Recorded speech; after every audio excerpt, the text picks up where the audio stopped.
Dan Dickau here, Gonzaga Nation SI, the Gonzaga Nation Media Network. Well, a couple weeks out of the season now, and the transfer portal has picked up in a lot of ways, just not just for college basketball in general, but for Gonzaga in the last week or so. It's really popped. And yesterday, some good news on the positive front for Gonzaga basketball. We'll talk about that a little bit now. We'll also talk about it in a secondary post in regards to the positive news for Gonzaga. But almost 1,400 players now are in the transfer portal. 1,400 players. And of that, some players are going to find a great home. Some players are going to find a similar home with similar roles and responsibilities at their new place and production. Some won't even find a place to play, and that's the disappointing and frustrating part when you look at it from someone who's experienced as a college player, as an analyst who went through the transfer process as a player. Grass isn't always greener on the other side. For me, I was lucky that it was, but for many, it's not. But to stay on the topic at hand, the task at hand, Gonzaga lost 3 players to the portal since the season is over. Wanted to take a quick peek back at their time at Gonzaga, what they provided, and possibly what level I think that they will ultimately go to. First one to put their name in the hat. Really, not a lot of people were surprised. That would be Dom Harris. You got to give Dom Harris a lot of credit. He stayed positive and engaged on the bench throughout his sophomore season when once it kind of became apparent that he was not going to be in the rotation. And that's a lot harder to do than most people understand, most people realize. It's easy to play the woe is me, the pity card, and he didn't do that. So you got to give him a lot of credit. He was a big part of Gonzaga landing Jalen Suggs and Julian Strother. He was the first players in that year to commit, and he was all in helping reach out and be excited for his time to come at Gonzaga, and then getting those guys on board. Because the thing is, as players in this day and age of social media and so many events, they come across each other all the time. They stay in constant contact with each other. And so when a guy gets a early commitment and he can kind of be a bonus, a benefit to the coaching staff, and when the staff is targeted guys that they want, if that first guy to commit can create a friendship or relationship with those other guys that they're targeting, that can be really helpful. And I think Dom Harris was part of that in landing Jalen Suggs and in landing Julian Strother. But when you look at Dom Harris's time at Gonzaga, frustration for him, I'm sure, because of injuries and the inability to crack the rotation, especially this year as a sophomore. I mean, as a freshman last year, he appeared in 25 games and he averaged 3 points a game. And I thought this year, if he proved it out over the course of the off season, he might have an opportunity to be a good role player off the bench. That obviously changed when Malachi Smith and the transfer portal came in and won out for that spot, won out for those minutes. Hunter Sallis also won out for minutes off the bench in the guard rotation. But as a sophomore, his numbers dipped, only appeared in 13 games, averaged about 1.5 points a game. Numbers that, the most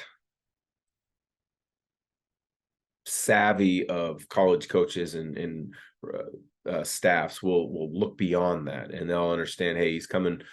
They'll look at what he did in high school and maybe compare the notes that they had to high school versus watching the limited opportunities and chances he got in games at Gonzaga, and talk about and figure out, does his development fit what their timeline wants, and has his skill set improved to be something that would help and be beneficial to them.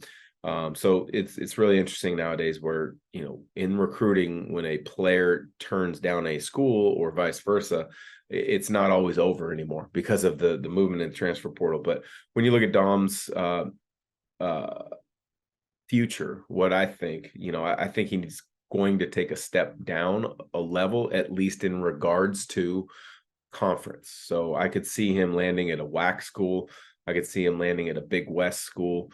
I don't think he would go to a Big Sky school simply because he's a Southern California kid. So that's why I think, the WAC or the Big West would be what he's looking at. So those are schools like Long Beach State, UC Irvine, UC Riverside. There's a possibility maybe that a Mountain West school is in the mix if there was a staff that was recruiting him before he committed to Gonzaga.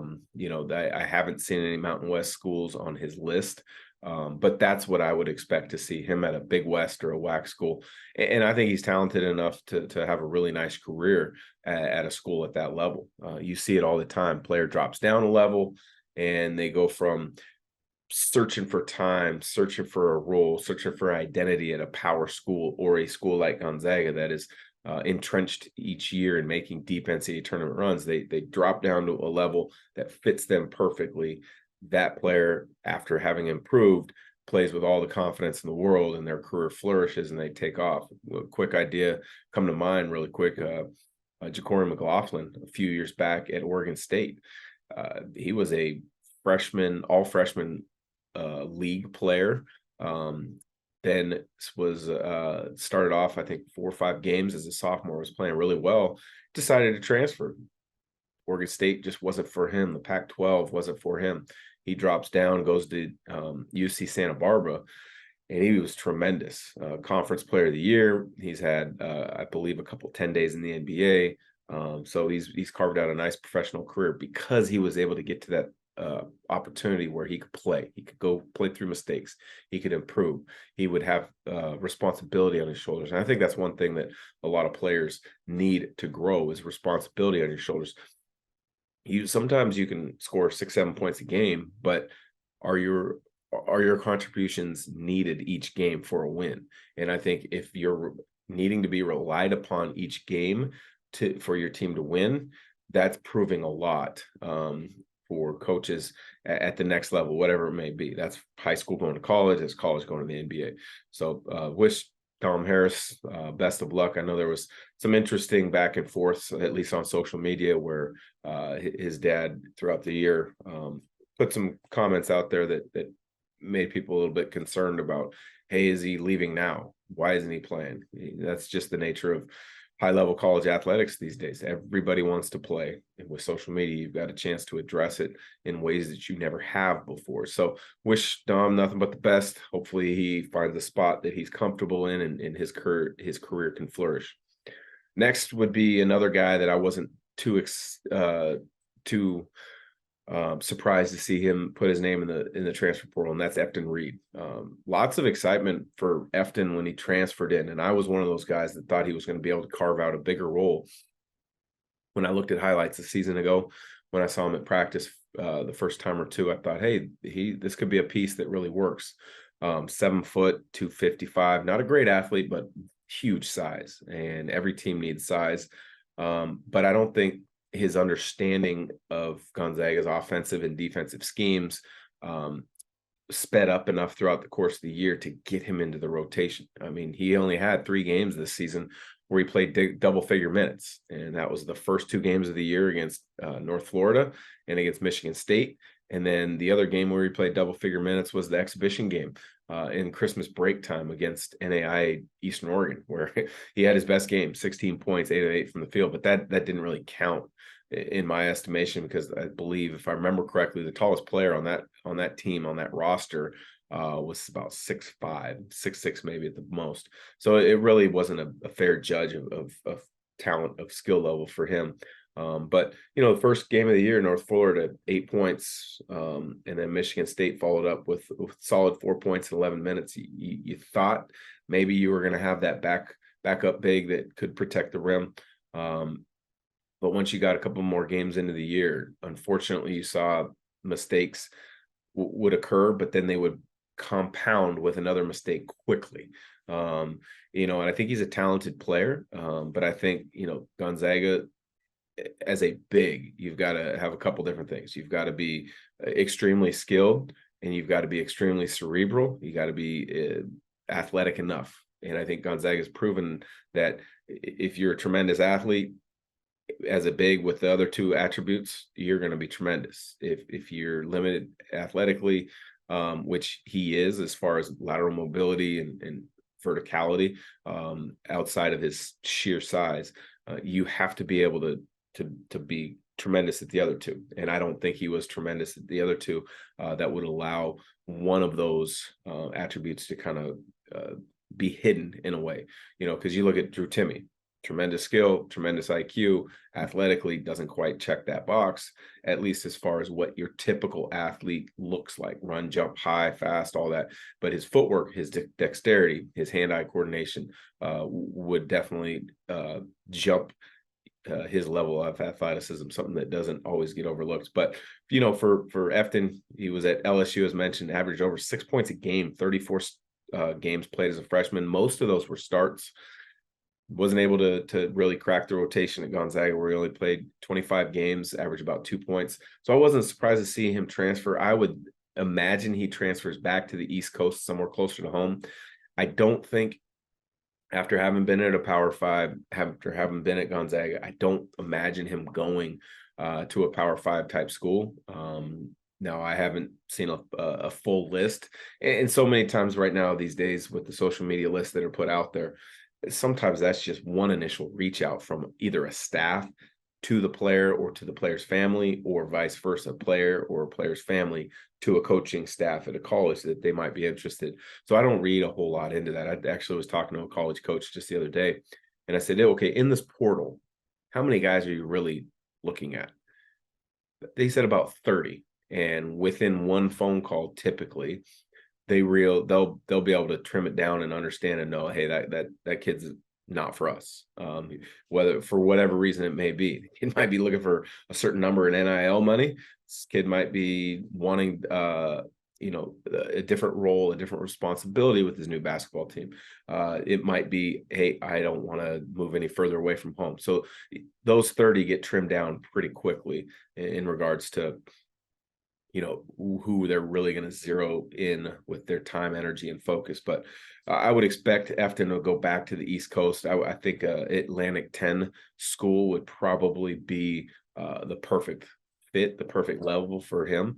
When you look at the A10, they've got a number of schools in Virginia, George Mason being one, BCU being one, where head coach of Utah State, Ryan Odom, just went back to the East Coast for, and I could imagine seeing him there. I think he's talented. I think bigs always take longer to develop unless you're a true outlier like a Chet Holmgren. And so wishing Efton Reed nothing but the best. But the third player for Gonzaga to enter the portal was a bit of a head scratcher when I first saw it, and I was a little disappointed. But as I've kind of had a couple days to look at it, not surprised, and I think it does it, and I don't think it makes as much sense for him as probably outsiders think. And the reason why is, I think with Hunter Sallis, I'm talking about now, is Gonzaga, he cracked that rotation. He was averaging close to 20 minutes per game down the stretch. But he didn't always warrant those minutes because his production wasn't there. When you look at, improvement from freshman to sophomore year, the numbers were flat. They were about the same. Yeah, defensively, he was about the same. Offensively, his jump shot looked better. I thought he played with force as far as getting the ball up the floor in transition. He was able to show that, hey, he could play a little bit of ball handling duties. He could enter offense, he could initiate offense, he can get the pace going in the game, but he didn't show the ability to knock down threes, which is important. And even though you think it would have improved numbers wise based on all the work that he's put in working on his mechanics, so you didn't see that. And so it makes you wonder, okay, does he just need a fresh start? Does he need to be somewhere closer to home? Does he overvalue what his potential skill set is? Because this is a kid that was outside of Chet Holmgren. He is the highest rated player, at least from rankings wise, to commit and go to Gonzaga. He was the number 6 player in one of those rankings. He was McDonald's All-American. Iverson All-American Classic. I mean, the reports were glowing on Hunter Sallis when he committed to Gonzaga. And I think there's a few flaws in his game that if he works on, he could still carve out a really good college career. I was early in the NBA or in the college season saying he might have had the most NBA potential of anybody on Gonzaga's roster, and that was including Julian Strawther. And the reason I said that is because I liked the way he played in transition. I liked his ability to guard. But in saying that early in the year till now, seeing it, he didn't grow as the way you would want a possible prospect to improve and play. So if he wants to get back to that spot where he is talked about as a potential NBA player, he does need to be in a place that he can play, but he also needs to be in a place where he can produce, because quite frankly, he had minutes. He just didn't produce in those minutes. And I know it might sound a little harsh, but when you go from freshman year, about 15 minutes a game, sophomore year, about 16-ish, so a little bit more increase in time on the floor, but your production stays the same.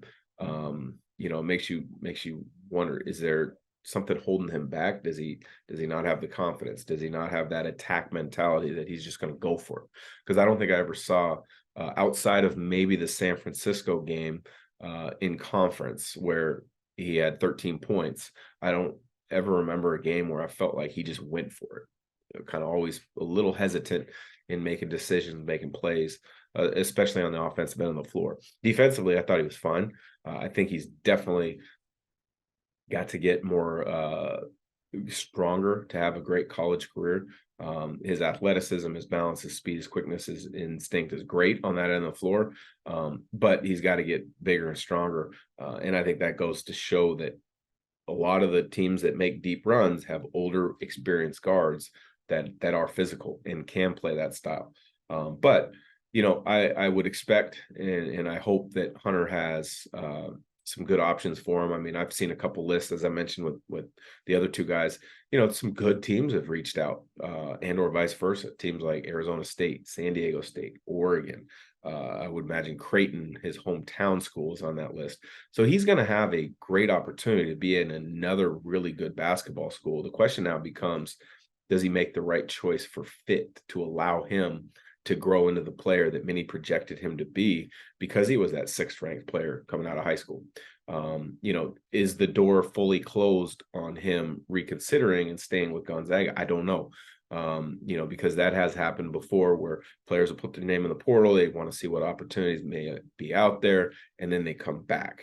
I haven't read anything or seen anything that has said that could potentially be the case. So it would lead me to imagine that, yeah, he wants a fresh start somewhere else, a clean slate. But again, he had a pretty good deal, I thought, at Gonzaga. So that being said, wish him nothing but the best of luck. I mean, I think for him, he's got to, again, be in a place where he can play with confidence and he can really show the development of skills that I think are there, that could be there for him to have a good, successful college career over the next couple of years. So again, 3 Gonzaga players, Dom Harris, Efton Reed, Hunter Sallis, in the transfer portal, looking to go somewhere else. Not sure if any more will be added to that list, but it's the college basketball wild, wild west these days. So I wouldn't be overly surprised if 1 or 2 more names trickle into the list. Gonzaga also has to see what is going to happen with Anton Watson using his COVID year of eligibility to come back, or if he is done. Also have to figure out in regards to, is Julian Strawther going to do what he did last year, declare for the NBA draft, wait to see all the results in the intel before fully committing and staying in the draft, and or pulling his name out of the draft? So that'll be an interesting thing to see. We'll be back soon on another podcast episode where we break down the guys that have committed to Gonzaga in the transfer portal. And at this time and moment, there's only one, and that's Steele Venters, who I think is really going to be a good addition to Gonzaga. So for Gonzaga Nation SI, thanks for listening.